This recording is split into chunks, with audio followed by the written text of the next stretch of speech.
اللہ اللہ اللہ۔ شیخ ابو النصر عبداللہ ابن علی سراج توسی رحمۃ اللہ تعالیٰ آپ لکھتے ہیں، آیت شریف کا حوالہ دیتے ہیں، قال اللہ عز وجل اللہ نزل احسن الحدیث کتابا متشابہا مثانیہ تقشعر منہ جلود الذین یخشون ربہم ثم تلین جلودہم وقلوبہم الی ذکر اللہ ذالک ھدی اللہ یہدی بہ من یشاء ومن یضلل اللہ فما لہ من ہاد۔ یہ آیا جو سورہ زمر کے ہیں، یہ ان کے تحت آپ لکھتے ہیں کہ یہ آیت شریف جس میں تعریف کی گئی ہے یہ کون لوگ ہیں؟ آپ فرماتے ہیں ھذا صفۃ من صفات الواجدین، یہ وجد کرنے والوں کی صفات میں سے ہیں، یعنی اللہ رب العزت کے وہ بندے جس پر وجد و کیفیت طاری ہو جاتی ہے۔ اللہ کریم نے جس کے بارے میں فرمایا ہوا ہے کہ اللہ رب العزت نے سب سے اچھی کتاب کہ اول سے آخر تک ایک سی ہے، دوہری بیان والی، اور اس کی سننے سے بال کھڑے ہوتے ہیں، ان کی بدن پر جو اپنی رب سے ڈرتے ہیں، پھر ان کی کھالیں اور دل نرم پڑ جاتے ہیں یاد خدا کی طرف رغبت میں۔ یہ اللہ کی ہدایت ہے، راہ دکھائے اسے جسے اللہ چاہے، اور جسے اللہ گمراہ کرے اسے کوئی راہ دکھانے والا نہیں ہے۔ اس میں حضرت شیخ ابو نصر علی ابن علی سراج توسی رحمۃ اللہ تعالیٰ آپ مبارک لکھتے ہیں کہ یہ کن لوگوں کی صفت ہے؟ آپ فرماتے ہیں ہذہ صفۃ من صفات الواجدین، یہ وجد والوں کی صفت ہے کہ جس کو اللہ رب العزت نے وجد والوں کی تعریف بیان کی ہوئی ہے۔ اللمع فی تاریخ التصوف الاسلامی، جو جناب شیخ ابو نصر عبداللہ ابن علی سراج توسی کی کتاب ہے، اس میں کتاب الوجد باب فی صفات الواجدین صفحہ نمبر 264 دارالکتب العلمیہ بیروت، آپ اس میں یہ لکھتے ہیں۔ حضرت شیخ الاسلام ابو اسماعیل خواجہ عبداللہ محمد ابن انصار ہروی، خواجہ عبداللہ انصاری رحمۃ اللہ تعالیہ، یہ تابعی ہے اور اللہ رب العزت کی دوستوں میں سے ہیں۔ آپ لکھتے ہیں قولہ تعالی وَرَبَطْنَا عَلَىٰ قُلُوبِهِمْ اِذْ قَامُوا، آپ فرماتے ہیں کہ اس آیت شریف کے تحت کہ وہ کیا ہے؟ آپ فرماتے ہیں وجد آتش است افروختہ میان سنگ اختیار و آہ ناز و آن برسی وجاست وجدیس نفس را و وجدیس دل را و وجدیس جان را، اما آنچ نفس را افتد بر عقل زور کند و صبر حزیمت کند و نہانہا آشکارا کند و این وجد معنوی استن۔ ترجمہ سماعت فرمائے، آپ فرماتے ہیں وجد سنگ اختیار اور آہن نیازمندی کے درمیان آتش سوزان کے مانند ہے، جیسے اس پتھر کے درمیان جو آپس میں رگڑتے ہیں، اس پتھر میں سے جو چنگاریاں اٹھتی ہیں، آپ فرماتے ہیں یہ اس میں سے بھڑکنے والے ایک شعلہ ہے۔ اور یہ تین طرح کا وجد ہے، ایک وجد نفس کے لیے ہے، ایک وجد دل کے لیے ہے، اور ایک وجد روح کے لیے ہے۔ وہ وجد کہ جو نفس کو ہوتا ہے، عقل پر چھا جاتی ہے، اس سے صبر و سکون درہم برہم ہو جاتا ہے، وہ اسرار الہی کو فاش کر دیتا ہے، یہ باطنی وجد ہے۔ وہ وجد کہ جو دل کو لاحق ہوتا ہے، انسانی قوت پر غالب آ جاتا ہے، یہاں تک کہ اس سے انسان کا وجود حرکت میں آتا ہے، جسم حرکت کرنے لگتا ہے، وہ نعرہ زنی کرتا ہے، اپنے کپڑے پھاڑ ڈالتا ہے، اور یہ وجد بھی معنوی ہے۔ وہ وجد کہ جو روح کو لاحق ہوتا ہے، اس میں انسان کو اللہ تعالیٰ سے فی الفور حظ وافر نصیب ہوتا ہے۔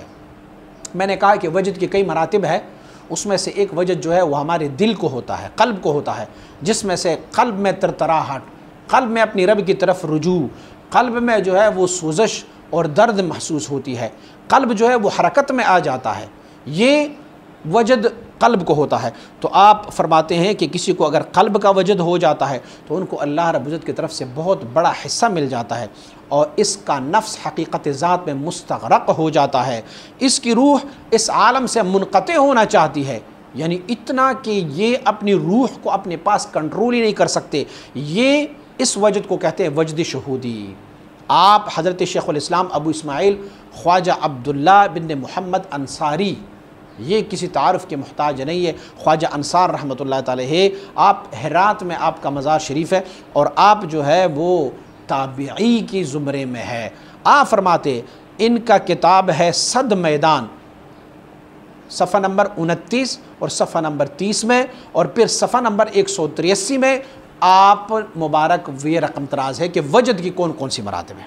ایک حدیث شریف بھی سماعت فرمائے، وعن النعمان بن بشیر قال سمعت رسول اللہ صلی اللہ علیہ وسلم یقول انذرتکم النار فما زال يقولها حتى لو كان في مقام هذا سمعه اهل الشوق وحتى سقطت خمیصة كانت عليه عند رجليه۔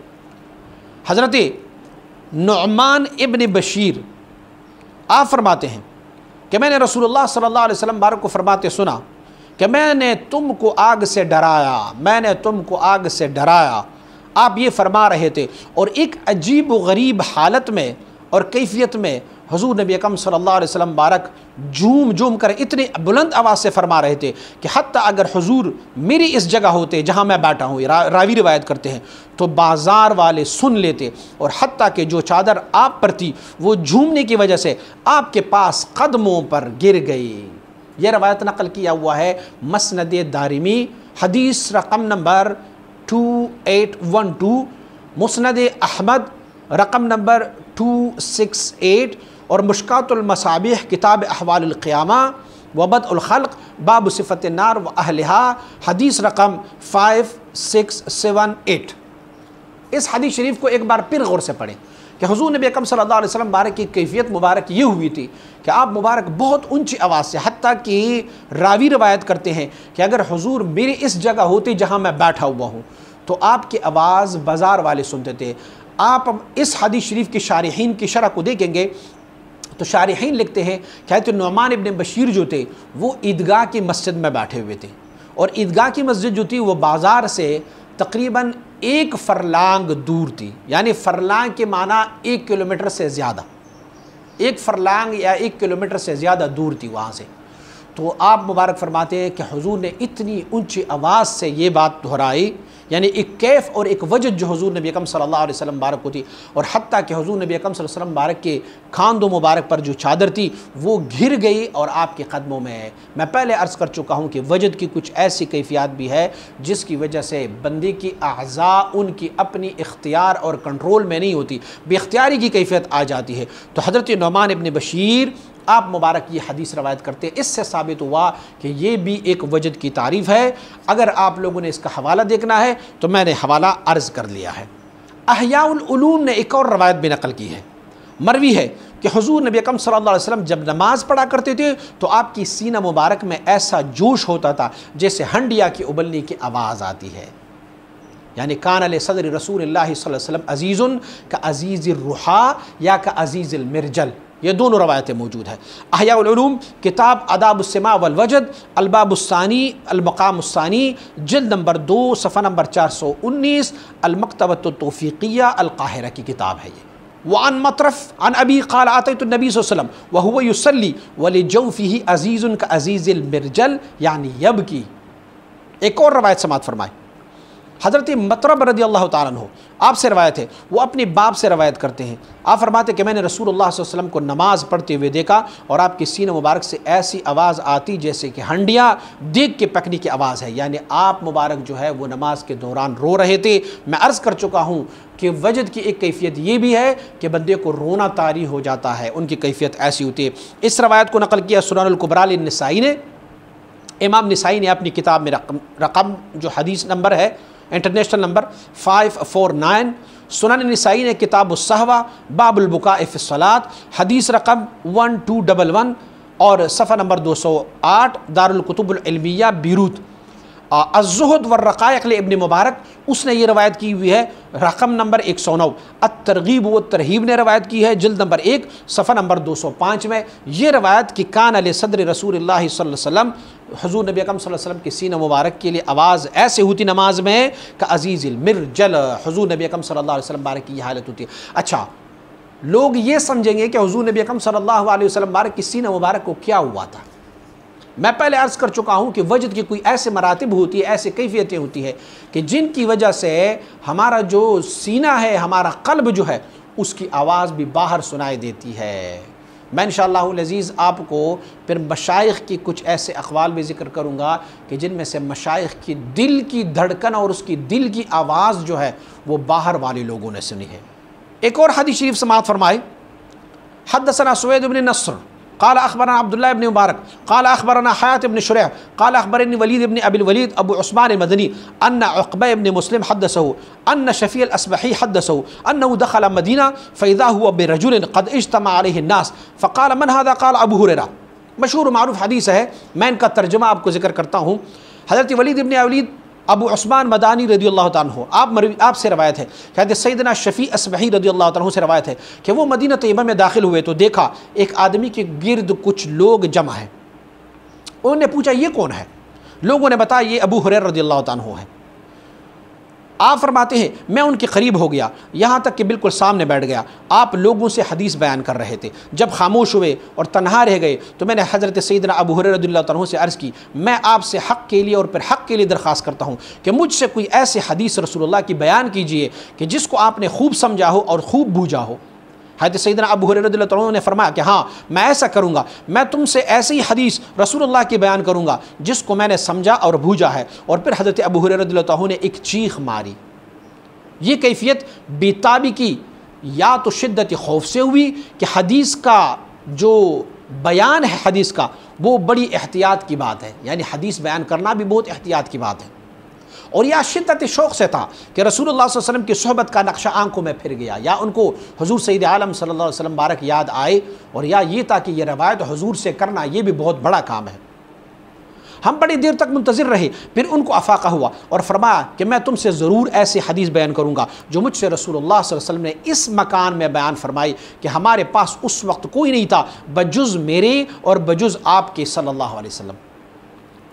پھر حضرت سیدنا ابو ہریرہ رضی اللہ عنہ نے بڑے زور سے ایک چیخ ماری، پھر ان کو افاقہ ہوا، پسینہ منہ پر سے پونچھا اور فرمایا کہ میں یہ کام کروں گا اور میں اور آپ اس مکان میں تھے، ہمارے پاس اس وقت کوئی نہ تھا بجز میرے اور آپ صلی اللہ علیہ وسلم کے۔ پھر حضرت سیدنا ابو ہریرہ رضی اللہ عنہ نے بڑے زور سے چیخ ماری، پھر آگے کو جھک کر منہ کے بل گر گئے، پھر ان کو بڑی دیر تک اپنے سہارے لگائے پھرا، پھر افاقہ ہوا اور فرمایا کہ رسول اللہ صلی اللہ علیہ وسلم نے مجھ سے بیان فرمایا۔ حدیث کیا بیان فرمائی؟